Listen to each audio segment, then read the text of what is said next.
28 प्रकार के नरकों का वर्णन सुखदेव जी करते हैं। उन नरकों से यदि किसी को बचना हो तो एक श्लोक में बता दिए, केचित् केवल्या भक्त्या वासुदेव परायणा। केवल और केवल केशव के नाम की भक्ति जीव को हर पाप से बचा सकती है। अजामिल ने संतों के कहने मात्र से अपने पुत्र का नाम नारायण रखा था। अंतिम में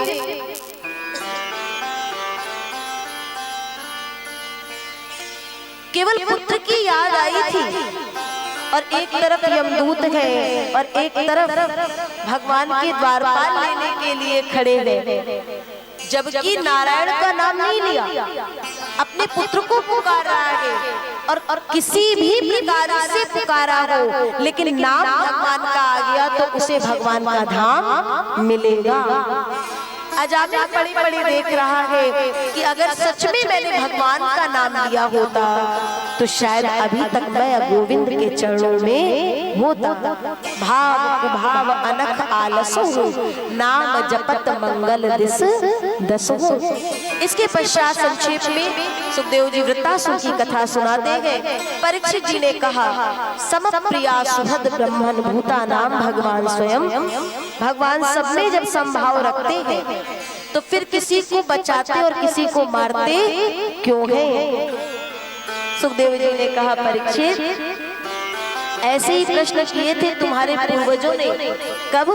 रासु यज्ञ में, जब शिशुपाल ने गिनकर के 100 अपशब्द कृष्ण को बोले थे और भगवान ने 100वें अपशब्द में कृष्ण का सुदर्शन अपने आप चल गया।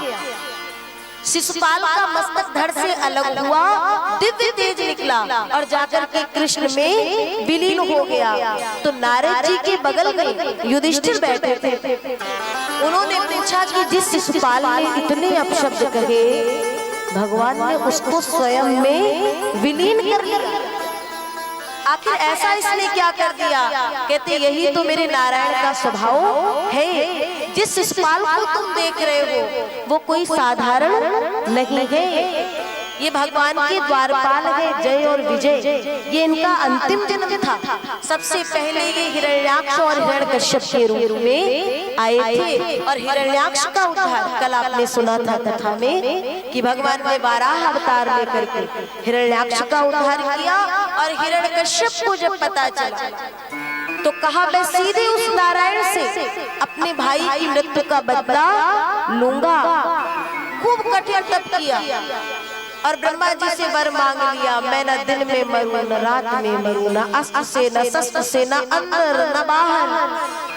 ब्रह्मा जी ने 100 में ओम वस्तु कह दिया और कहा, कोई बात नहीं, तेरा दिमाग जहां तक चले वहां तक चला। उसके बाद क्या करना है वो नारायण अपने आप खोज लूंगी।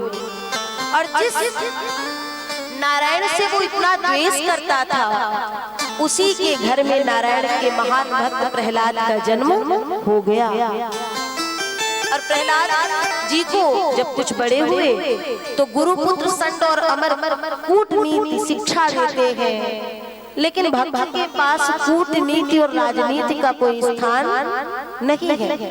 संक्षेप में आप सभी जानते हैं कि प्रहलाद जी पर हिरण्यकश्यप ने कितने प्रयास किए, हाथी के पांव तले डलवाया, खाई में फेंकवाया, लेकिन रहीमन आपत्ति विपत्ति में रहीमन मरु न रोए, जो रक्षक जननी जठर में सो प्रभु गयो ना सोए। जो जननी माँ के गर्भ में हमारी रक्षा कर रहा था वो अभी कहीं सोया नहीं है, हर जगह प्रहलाद की रक्षा की।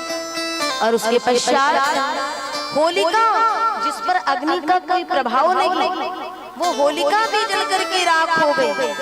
और बाद में हिरण्यकश्यप ने कहा, कहाँ है तेरा परमात्मा? तो प्रहलाद जी ने कहा था, हम में तुम में खड़ग खम में, वो सब में विराजमान है। और भगवान गुरु गुरु की आवाज करते हुए प्रकट होते हैं नरसिंह भगवान के रूप में। बोले नरसिंह भगवान की और ना तो भगवान ने किसी अस्त्र शस्त्र का प्रयोग किया, ना अंदर मारा ना बाहर, ड्योढ़ी पर बैठे, ना नर से ना पशु से। भगवान ने कहा मैं तुझे कौन नजर आता हूँ, और इतना कह करके बीचों बीच चौखट पर बैठ करके छाती को चीरते हुए नाखूनों से 2 पल में उद्धार कर दिया। और तब संतों ने 4 पंक्तियां लिखी कि सूर अनेक फिरे पद गावत, पै पद सूर सो स्वाद कहाँ, उन्हीं ताल मंजीरा बजाती फिरे, मीरा मतवारी सी चाह कहाँ। देखो सूरदास जी नेत्र नहीं थे, लेकिन कितने पद लिख लिख के और उन्होंने गोविंद को रिझाया। लेकिन एक बात बताओ जरा, संसार का हर मनुष्य यदि सूर हो जाए तो क्या हर सूर गोविंद का भक्त हो सकता है? नहीं ना, जब तक सूरदास जी जैसा भाव नहीं हो जाएगा। क्या हर ताल मंजीरे पे नृत्य करने वाला हर कोई मीरा बन सकता है? नहीं, ताल मंजीरे तो बहुत जगह बजते हैं, थिरकते तो सब है, लेकिन मीरा जैसा कोई विरला ही होता है। पुनी ताल मंजीरा बजाती फिरे, मीरा मतवारी सी चाह कहा, राम कथा कितनों ने लिखी, तुलसी जैसी मर्यादा कहा, और नरसिंह बसे प्रति खम्बन माही, नरसिंह बसे प्रति खम्बन माही, पर काढ़ल को प्रहलाद कहा। आज भी वो नरसिंह प्रति खम्ब में बसता है।